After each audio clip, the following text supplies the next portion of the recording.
Hola, muy buenas noches. Muy bienvenidos a la trama de esta noche. Berretalandia, como decíamos recién, agobio. Son dos palabras que se hicieron populares en el diccionario político argentino. La primera es un término que acuñó Carlos Melconian. Y yo le agregaría, nos estamos acostumbrando a Berretalandia, tristemente. La segunda la usó Alberto Fernández, el agobio, para describir, ¿te acordás?, el estado anímico de su amiga, Marcela Lozardo, antes de soltarle la mano. Quizá también hablaba de él mismo, ¿no?, por lo del agobio, o de Martín Guzmán, a quien Cristina se encargó de desgastar un poquito más esta semana. ¿Escuchamos a Cristina?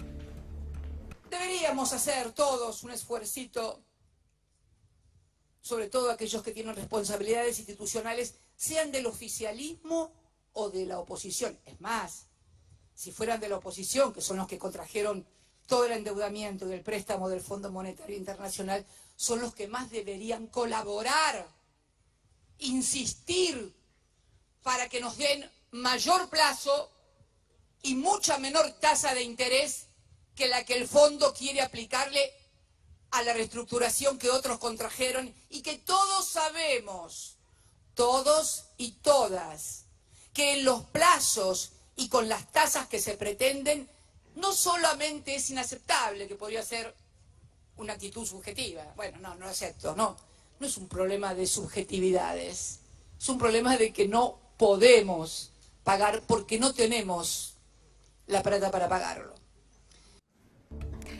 Bueno, como veías, lo limó un poquito más cuando ella misma salió a digitar la botonera de la economía, advirtiendo que la deuda con el fondo que se tomó durante el macrismo es impagable. Palabras más, palabras menos.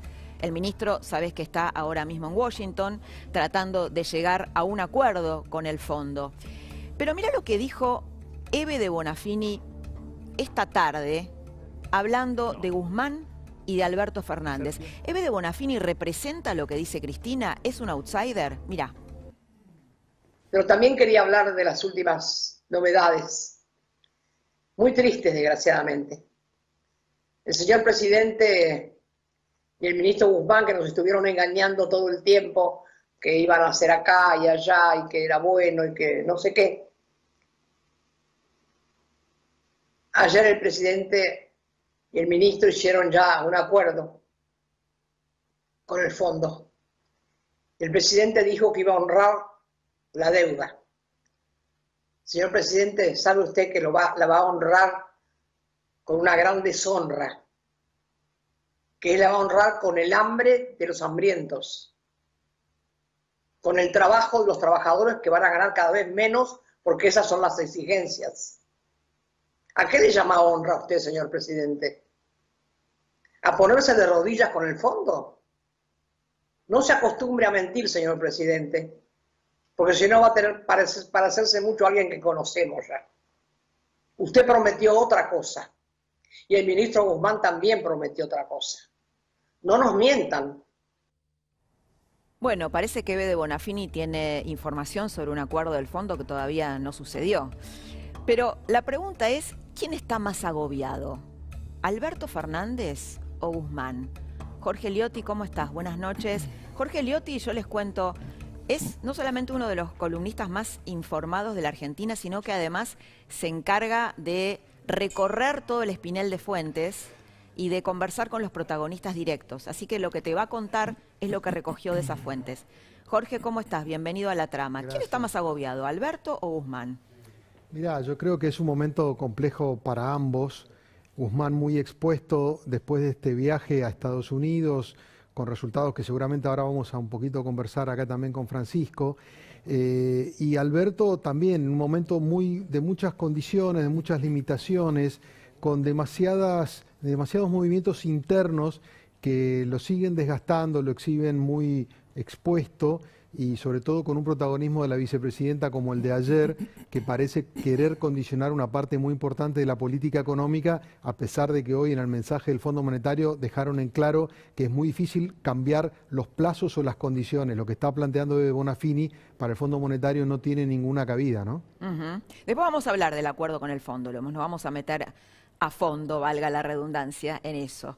Bueno, es obvio, ¿no?, que Guzmán está incómodo, y la pregunta es, ¿qué pasa si Cristina sigue desgastando a uno de los pocos integrantes de este gobierno que tiene algo de credibilidad frente al mundo privado y los países que componen el fondo? La presidenta, como dijo ayer la locutora del acto en el que se conmemoró el Día de la Memoria, 45 años del golpe militar del 76, avanza ya sin máscaras hacia el centro de la escena política como conductora, así, a la luz del día. O sea, la que entendió todo inmediatamente fue la locutora. ¿Lo vemos? A todos y a todas. Muchas gracias, señora Presidenta de la Nación. Y de esta manera... Ayer tiró una propuesta, aprovechando tal vez, creo yo, ¿no?, la situación de emergencia que vive el mundo, tratando de pensar que si puede lograr alguna flexibilidad, ¿no?, que es la de extender los plazos de pago de la deuda de 44.000 millones de dólares a 20 años. Algo que por ahora parece inviable. Es más, hoy el fondo le respondió. Francisco Jueguen, periodista económico de La Nación y un gran articulista. ¿Cómo estás, Francisco? ¿Qué tal, Laura? Buenas noches. Gracias por la invitación. No, un placer que estés acá. Bueno, quería que nos comentes un poquito qué pasó con el fondo y qué puede pasar, ¿no? Hoy hizo una respuesta al fondo, una respuesta de ocasión, ¿no? Una respuesta muy polite, muy diplomática, pero ¿qué se esconde detrás de eso? Bueno, se esconde que todavía no tenemos fecha de cierre, ¿no? Lo que había prometido Martín Guzmán, que era cerrar un acuerdo con el fondo para reprogramar los pagos que tiene que hacer la Argentina, y que iba a ser en mayo, eso es lo que había dicho él públicamente, parece que se va a atrasar, que es un poco lo que están olfateando los bancos y los inversores en Wall Street, ¿no? Que un acuerdo con el Fondo Monetario recién llegaría después de las elecciones legislativas de octubre para evitar un ajuste antes que pudiera poner en riesgo las posibilidades electorales del Frente de Todos. Vos sabés que, y les digo a la mesa y sobre todo a Francisco Jueguen y a Jorge Liotti, hoy charlaba con Andrés Malamud, que les cuento es un politólogo argentino que vive en Portugal, y tiene otra mirada Andrés Malamud. Después lo charlamos un poquito en la mesa. Él lo que dice es totalmente, va en contra de todas las interpretaciones que se hicieron hoy, ¿no? Dice algo así como que Cristina, al ver el vacío de poder o el vaciamiento que ella misma le hizo a Alberto Fernández, se pone ella para proporcionarle un paraguas a Guzmán para hacer su acuerdo con el fondo, proponiendo un acuerdo político, ¿no? Que Cristina se las ve negras, se las ve mal, la bomba puede estallarle en su propio gobierno, está buscando un acuerdo con el fondo, no petardeando al fondo, y como Alberto Fernández no tiene poder, es ella la que sale a contenerlo. Después vamos a hablar de esta tesis. Su hijo, Máximo, el hijo de Cristina Kirchner, está queriendo efectivamente instrumentar esta idea de la madre en un acuerdo con la oposición. ¿Lo piensan para después de las elecciones? O sea, un acuerdo que involucre a algunos opositores, ¿no? Un acuerdo de renegociación de la deuda. Escuchamos a Cristina, mira lo que dice. Fundamentalmente entender que como no seamos capaces desde los partidos políticos, porque son los partidos políticos los que van a elecciones y tienen las responsabilidades institucionales en el Estado, si desde los partidos políticos no somos capaces de articular un acuerdo mínimo frente a cuestiones estructurales, como es el endeudamiento externo y la economía bimonetaria, de la que ya me habrán escuchado o por lo menos leído al respecto, va a ser muy difícil gobernar la Argentina, si no imposible tal vez. Bueno, está reflotando así la idea del acuerdo, ¿no? Un método extraño, ¿no? Porque le pega palos a la oposición y después llama a un acuerdo. Una metodología que ya había ensayado, ¿te acordás? En la famosa carta esta kilométrica que hizo, escrita en Facebook hace unos meses, donde por primera vez ella habló de los funcionarios que no funcionan. Y ahí proponía un acuerdo Cristina Kirchner. Ahí también sugería un acuerdo. Hoy, mira, pasó algo que vale la pena destacar y recortar. Después le vamos a preguntar esto a Maximiliano Guerra, que está hoy en nuestros estudios, vamos a hacer un mano a mano, con Maximiliano Guerra, que ya viene metido en política, tal vez es candidato de Juntos por el Cambio, después le vamos a preguntar esto. Pero lo que sucedió hoy es que le tiró una flor a Rodríguez Larreta, Cristina Kirchner, fue en forma de tuit, lo estás viendo ahí. El tuit dice, más allá de las públicas diferencias políticas, económicas que tenemos, resulta reconfortante que uno de los dos principales dirigentes de la oposición comparta sensibilidades, vivencias y miradas similares sobre la tragedia de la dictadura cívico-militar. Busca meter, Cristina, una cuña entre Macri y Larreta. Hoy hubo otra foto, viste que la política se comunica a través de fotos. Entonces, después del discurso de ayer de Cristina, en donde dice que la deuda es impagable, critica a la oposición, y después de este tuit que viste elogiándolo a Larreta por primera vez, hoy Larreta y Macri se sacaron una foto juntos, que ahí lo estamos viendo. Cristina pareciera pensar en una suerte de acuerdo, no sé si de un pacto de la Moncloa, pero de un acuerdo nacional, no con todos Juntos por el Cambio, no con toda la oposición, sino con potenciales futuros presidenciables. ¿En quién piensa? Piensa en Larreta, piensa en María Eugenia Vidal, piensa en Sergio Massa, para la reprogramación de la deuda en un plazo de 20 años, algo que el fondo no está dispuesto a aceptar en principio. Los argentinos estamos empezando a normalizar cosas aberrantes.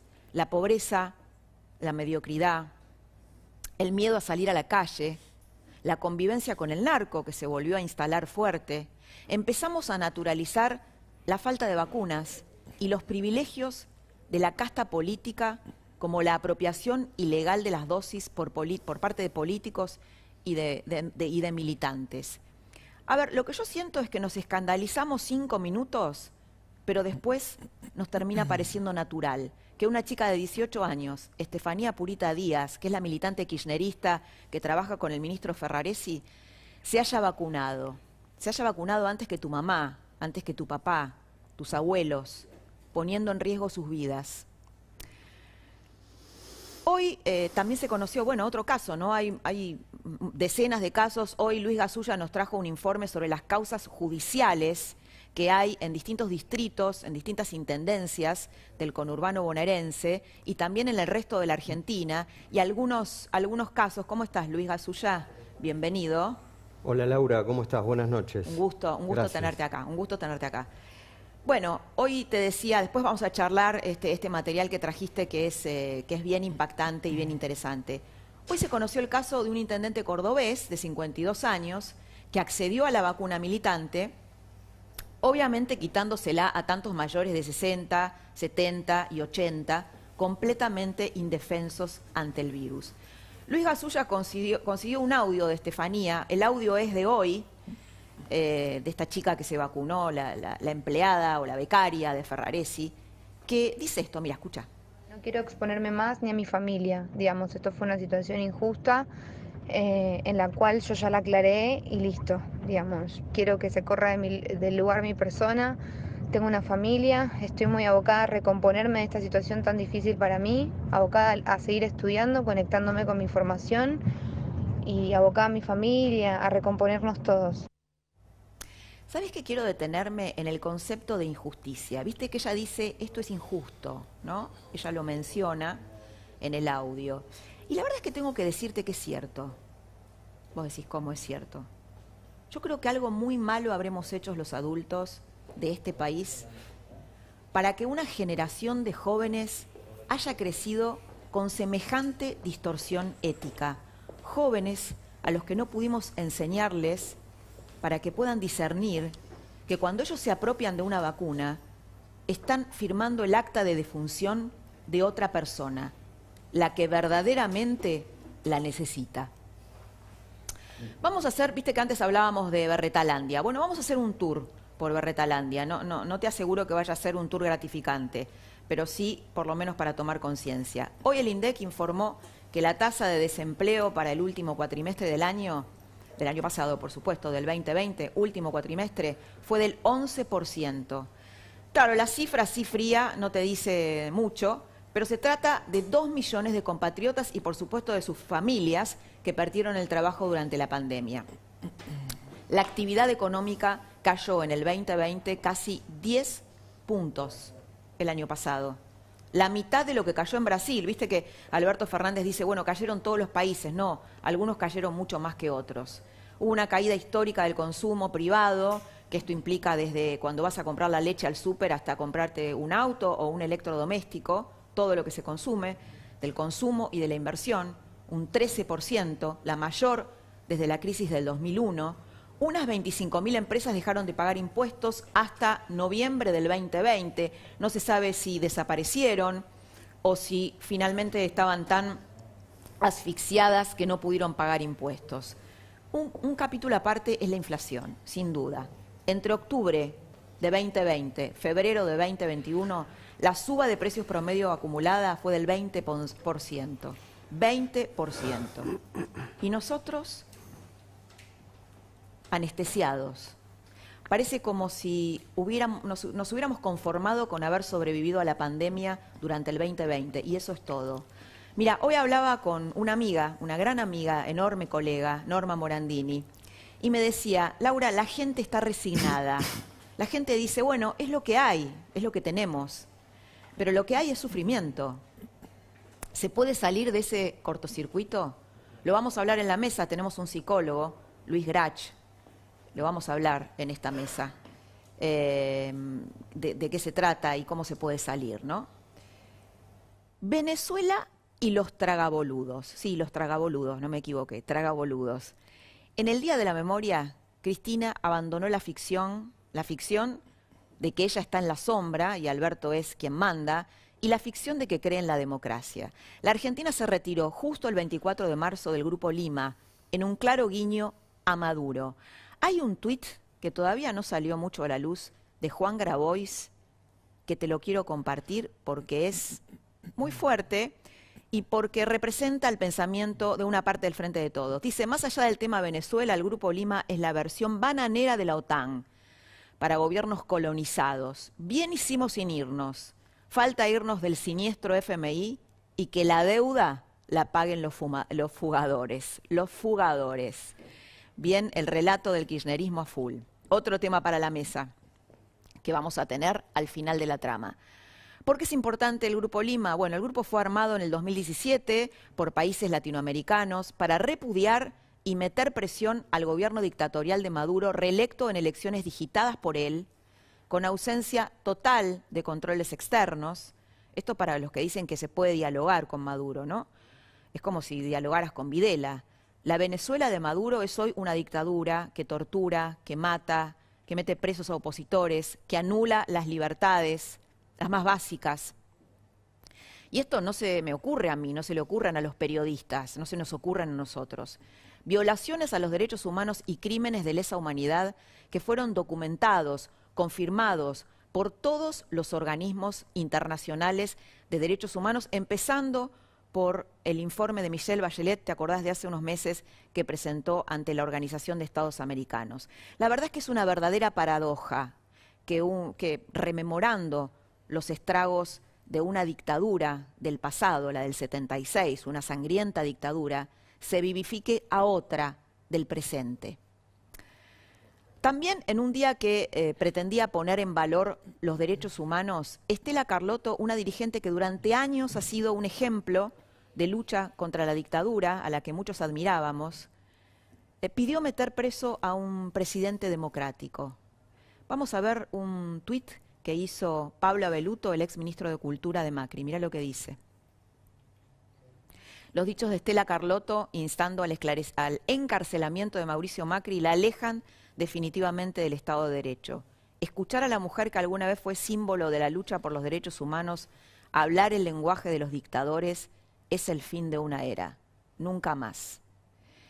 El Alberto de otra época, en marzo del 2019, había sido electo, ¿te acordás?, presidente, candidato, mejor dicho, a presidente, todavía no sabía si iba a llegar a ser presidente, discutía por Twitter con un usuario que es bastante famoso, en las redes se llama El Atendedor, sobre Venezuela y los tragaboludos. Vamos a mirar esos tweets.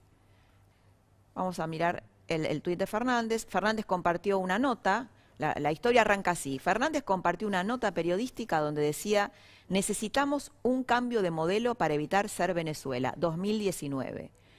Este usuario, el atendedor, cita su mensaje y lo critica fuerte. Y dice: los que defienden el modelo de Maduro dicen que necesitan un cambio de modelo para evitar ser Venezuela. Los metes en la máquina de tragaboludos y la rompen. Alberto picó. ¿Y qué contestó? ¿Quién defiende el modelo de Maduro? ¿Quién defiende el modelo de Maduro? ¿No? Recordá lo que hizo hoy. Que no te agarre la máquina de tragaboludos, le dice a este usuario, que te deglute y te traga al instante.